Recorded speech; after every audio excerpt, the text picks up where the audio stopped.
Hi students, இன்னைக்கு நம்ம பார்க்க போற lesson electricity.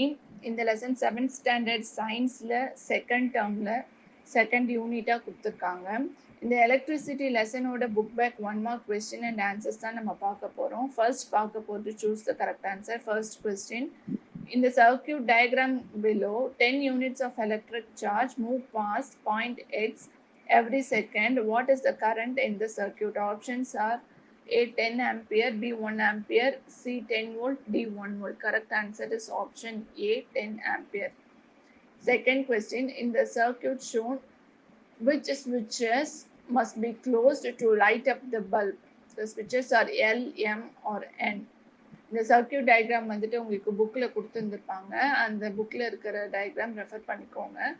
அந்த டயக்ராம் வச்சு பார்த்தோன்னா எந்த ஸ்விட்சை வந்துட்டு க்ளோஸ் பண்ணால் லைட் ஏரியும் அப்படின்ற மாதிரி கேட்டிருக்காங்க. ஆப்ஷன்ஸ் வந்துட்டு ஏ ஸ்விட்ச் எல் ஒன்லி, பி ஸ்விட்ச் எம் ஒன்லி, சி ஸ்விட்ச் M and N only, D either ஸ்விட்ச் L R ஸ்விட்சஸ் M and N. Correct answer is option D, either ஸ்விட்ச் L R ஸ்விட்சஸ் M and N. Third question, small amounts of electrical current are measured in milliampere. How many milliampere are there in 0.25 ampere?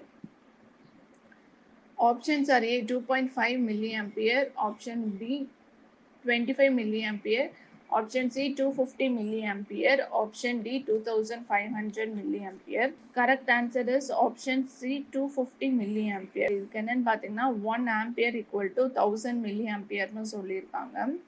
அப்போ வந்துட்டு 1000 milliampere, அப்போ 0.25 ampere வந்துட்டு எத்தனை மில்லியம்பேர் அப்படின்னு கேட்டிருக்காங்க.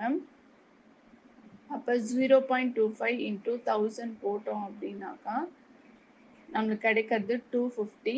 So 250 milliampere. Next நம்ம பார்க்க போகிறது fill in the blanks. First question, the direction of conventional current is dash to electron flow.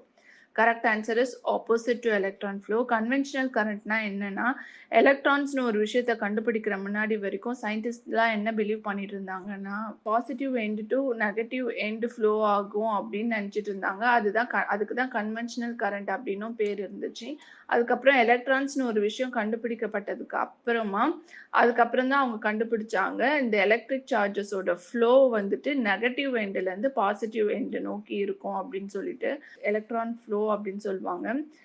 Electron flow பொறுத்த வரைக்கும் ஃப்ளோ ஆஃப் சார்ஜ் வந்துட்டு நெகட்டிவ் எண்ட்லேருந்து பாசிட்டிவ் எண்டுக்குன்னு இருந்தது. அப்போது conventional current is opposite to electron flow in direction. So correct answer is opposite. Second question, 1 unit of coulomb is charge of approximately dash protons or electrons. Correct answer is 6.242 into 10 to the power 18 protons or electrons. Coulomb என்றது என்னன்னா, electric சார்ஜஸை வந்துட்டு measure பண்ணுற unit தான் கோலம் அப்படின்னு சொல்லுவாங்க. Electric சார்ஜஸ்னால் என்னென்னா, ஒரு ஆட்டமில் வந்துட்டு ப்ரோட்டான், நியூட்ரான், எலக்ட்ரான் இருக்கும். அந்த எலக்ட்ரான்ஸ் கூட தான் இந்த எலக்ட்ரிக் சார்ஜோட ஃப்ளோ வந்துட்டு இருக்கும். Electrons associated with negative charges. இதை மெஷர் பண்ணுறதுக்கான யூனிட் தான் கோலம். ஒன் யூனிட் ஆஃப் கோலம் வந்துட்டு என்ன அப்படின்னு பார்த்தா 6.242 into 10 to the power 18 protons or electrons. Third question, dash is used to measure the electric current. Correct answer is ammeter. Ammeter என்ற ஒரு டிவைஸ் வச்சு தான் எலக்ட்ரிக் கரண்ட்டை மெஷர் பண்ணுவாங்க. Fourth question, in conducting materials, electrons are dash bounded with atoms. Correct answer is loosely bounded with atoms. இப்போ silver, copper இதெல்லாம் பார்த்தா conductors அப்படின்னு சொல்லுவாங்க. அதாவது கரண்ட்டை வந்துட்டு கண்டக்ட் பண்ணுற மெட்டீரியல்ஸ் அப்படின்னு சொல்லுவாங்க. இதில் வந்துட்டு பார்த்தீங்கன்னா எலக்ட்ரான்ஸ்லாம் வந்துட்டு ஆட்டம் கூட லூஸ்லி பவுண்டடாக இருக்கும். மூமெண்ட் வந்து ரொம்ப ஃப்ரீயாக இருக்கும். எலக்ட்ரான்ஸோட மூமெண்ட் வந்துட்டு ரொம்ப ஃப்ரீயாக இருக்கும். அதை தான் கேட்டிருக்காங்க. Electrons R loosely bounded with atoms. Fifth question, SI unit of electrical conductivity of a conductor is dash. Correct answer is Siemens per meter. Next நம்ம பார்க்க போகிறது true or false. First question, electron flow is in the same direction to conventional current flow. This is false. நான் முன்னாடியே சொன்ன மாதிரி conventional current flow வந்துட்டு positive end to negative end, electron flow வந்துட்டு negative end to positive end ரெண்டுமே opposite டைரக்ஷனில் இருக்கும் இங்கே. அதனால இந்த statement false. Correct statement, electron flow is in the opposite direction to conventional current flow. Second question, the fuse wire does not melt whenever there is overload in the wiring. This is false. Fuse use பண்ணுறதே எதுக்கு அப்படின்னாக்கா இந்த மாதிரி ஓவர்லோடில் current வரும் பொழுது அந்த wire அங்கே வந்துட்டு ஒயர் மெல்ட் ஆகிட்டு அந்த சர்க்கியூட்டை பிரேக் பண்ணும். இது ஏன்னா எலக்ட்ரிக்கல் அப்ளையன்சஸ் இருக்கும்ல, நம்ம யூஸ் பண்ணுற டிவி, ஃப்ரிட்ஜு, இதுக்கெல்லாம் வந்துட்டு கரண்ட் ஓவர் டோசேஜில் கரண்ட் வந்துச்சு அப்படின்னா அந்த டிவி, ஃப்ரிட்ஜ் எல்லாமே வீணாக போயிடும். அந்த ஓவர்லோடட் கரண்ட் வந்துட்டு எலக்ட்ரிக்கல் அப்ளையன்சஸ்க்கு வந்து சேரதுக்கு முன்னாடி ஃபியூஸ்லேயே வந்துட்டு ஓவர்லோடட் கரண்ட் வந்துச்சுன்னா அந்த ஒயர் மெல்ட் ஆகி அந்த சர்க்கியூட் பிரேக் ஆகிடும். அதுக்கு தான் ஃபியூஸ் யூஸ் பண்ணுறது. அதனால் இது வந்து ஃபால்ஸ். கரெக்ட் ஸ்டேட்மெண்ட் என்னென்னா the fuse wire melts whenever there is overload in the wiring. Third question, in a parallel circuit the electric components are divided into branches. This is true. Fourth question, the representation of the electric current is A. இது வந்துட்டு false. Correct statement என்னென்னா representation of electric current is I. Unit of current தான் வந்துட்டு ஏன்னு சொல்லுவாங்க, ampere அப்படின்னு சொல்லுவாங்க. Electric கரண்ட்டை ரெப்ரசன்ட் பண்ணுறது என்னன்னு பார்த்தா ஐ. அதாவது நம்ம ஃபார்முலாலெலாம் எலக்ட்ரிக் கரண்ட்டை வந்து ஐன்ற வேல்யூ வச்சு தான் ரெப்ரசன்ட் பண்ணுவோம், ஐன்ற லெட்டர் வச்சு.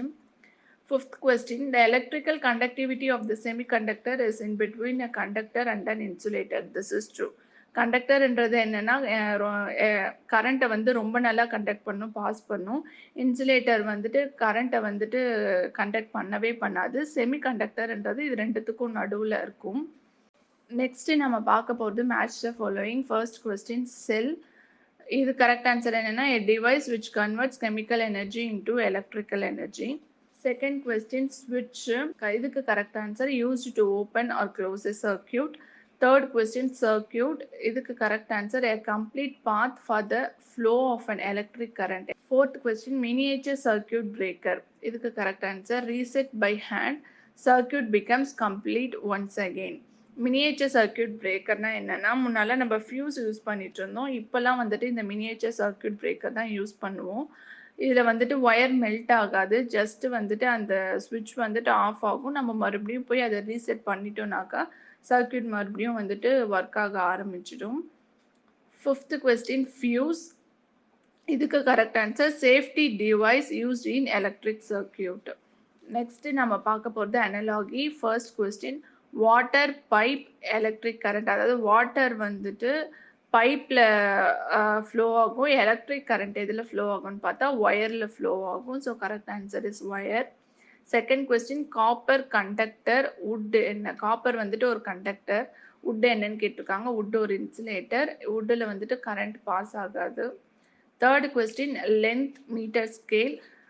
லென்த் வந்துட்டு மீட்டர் ஸ்கேல் வச்சு மெஷர் பண்ணுவாங்க. அப்போ அதே மாதிரி கரண்ட் எப்படி மெஷர் பண்ணுவாங்கன்னு கேட்டால் கரண்ட் மெஷர் பண்ணுற டிவைஸ் வந்துட்டு ammeter. Fourth question, milli ampere, micro ampere. அதாவது மில்லி ஆம்பியரோட அளவு 1 milli ampere equal to 10⁻³ ampere. அப்போ 1 மைக்ரோ ஆம்பியரோட மெஷர் என்னன்னு கேட்டிருக்காங்க. அதோட மெஷர் 10⁻⁻6 ஆம்பியர். நெக்ஸ்ட் நம்ம பார்க்க போது assertion and reason. First question, assertion, copper is used to make electric wires. Reason, copper has very low electrical resistance. இதுக்கு வந்து பார்த்தீங்கன்னா இதுக்கு அசர்ஷன் அண்ட் ரீசன் ரெண்டுமே ட்ரூ. காப்பர் நம்ம வீட்டில் யூஸ் பண்ணுற ஒயர்லாம் நீங்கள் எடுத்துகிட்டு மேலே இருக்கிற அந்த பிளாஸ்டிக் கோட்டிங் எடுத்துகிட்டு பார்த்தீங்கன்னா உள்ள காப்பர் ஒயர் தான் இருக்கும். அதே நம்ம காப்பர் ஒயர் தான் யூஸ் பண்ணுறோம் அப்படின்னு பார்த்தோம்னாக்கா இது வந்து லோ எலக்ட்ரிக்கல் ரெசிஸ்டன்ஸ். அதாவது கரண்ட்டை வந்து அதிகமாக ரெசிஸ்ட் பண்ணாது, தடுக்காது. ஃப்ளோ ஆஃப் கரண்ட்டை வந்துட்டு இது ரெசிஸ்ட் பண்ணாது. இதோட எலக்ட்ரிக்கல் ரெசிஸ்டன்ஸ் வேல்யூ ரொம்ப லோவாக இருக்கும். So both assertion and reason are true and R is the correct explanation of A. Second question's assertion, insulators do not allow the flow of current through themselves. Reason, they have no free charge carriers. இது பார்த்தீங்கன்னா இதுக்கும் assertion reason ரெண்டுமே true தான். இன்சுலேட்டர்ஸ்னால் என்னென்னா அது வந்துட்டு கரண்ட்டை தனக்குள்ளே பாஸ் பண்ணாது. வுட்டு, ரப்பரு, பிளாஸ்டிக் இதெல்லாம் இன்சுலேட்டர்ஸ் அப்படின்னு சொல்லுவாங்க. ஏன் இதுக்கு ரீசன் என்னன்னு பார்த்தா இப்போ வந்து கண்டக்டர்ஸ்லாம் பார்த்தீங்கன்னா அதோட எலக்ட்ரான்ஸ்லாம் வந்துட்டு அந்த ஆட்டம்ஸ் இருக்கிற எலக்ட்ரான்ஸ்லாம் வந்துட்டு ஆட்டம் கூட லூஸ்லி பவுண்டடாக இருக்கும், ரொம்ப ஃப்ரீ ஆஃப் ஃப்ளோவில் இருக்கும். ஆனால் இந்த இன்சுலேட்டர்ஸில் பார்த்தா வந்துட்டு இந்த மாதிரி எலக்ட்ரான்ஸ் ரொம்ப ஃப்ரீயாக இருக்காது. அது வந்து ஃப்ரீயாக சார்ஜை வந்துட்டு கேரி பண்ணாது. அதுதான் reason. They have no free charge carriers. So correct answer is both assertion and reason are true and the reason is the correct explanation of assertion. இந்த வீடியோ உங்களுக்கு பிடிச்சிருந்தா லைக் பண்ணுங்க, ஷேர் பண்ணுங்க, கமெண்ட் பண்ணுங்க, மறக்காம subscribe பண்ணுங்க.